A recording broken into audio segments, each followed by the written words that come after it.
When you say that you're going to be monitoring some of the speech on there, if you see something that you don't like, would you try to shut Twitter down? So look, you know, when you talk about monitoring, you know, it is, I hate to break it to you, Peter, just like everybody else, we very much monitor the news. We pay close attention to everything that you all are reporting, and Twitter's in the news a lot. And so that's what we're paying attention to. We're paying attention to what is in the news and what is being reported on the misinformation that's out there. When are you guys going to delete the White House Twitter account? Why would we do that? Well, you're saying that you're keeping an eye on Twitter because it might not be a suitable platform, so why use it?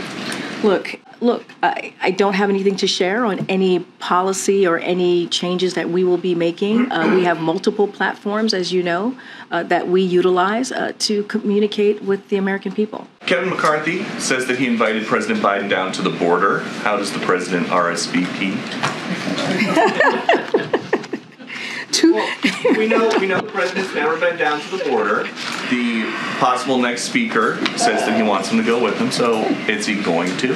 So look, he's been there. He's been to the border, and since he took office... When did he go to the border? Since he took office, the President Biden has been taking action to fix our immigration system and secure our border. And that's why on day one, he put forward an immigration reform, a piece of legislation to deal with what is currently happening at the border.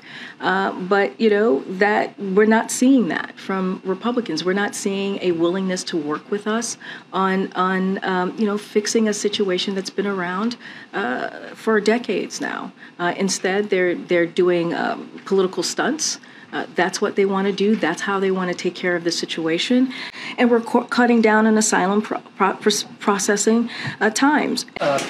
Congressman McCarthy also said that it was the president who brought up the border in the meeting. Is that accurate? I'm not going to go beyond the readout. Did you take it as a good faith invitation to go to the border or something else? I'm telling you right now, I'm not going to go beyond the readout that we provided yesterday.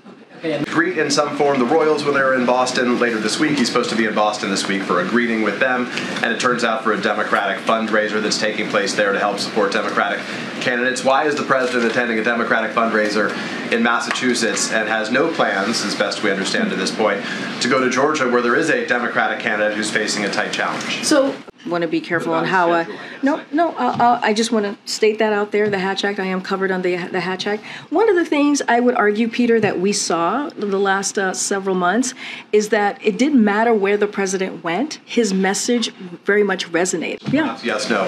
Does the president believe it would help or hurt Raphael Warnock for him to campaign with him in Georgia? Look, I'm not going to get into any political strategy here. That is not my place here to do that at the podium. I have said many times before at the podium, the president is willing to help Senator Warnock any way he can and however the senator wants him to get.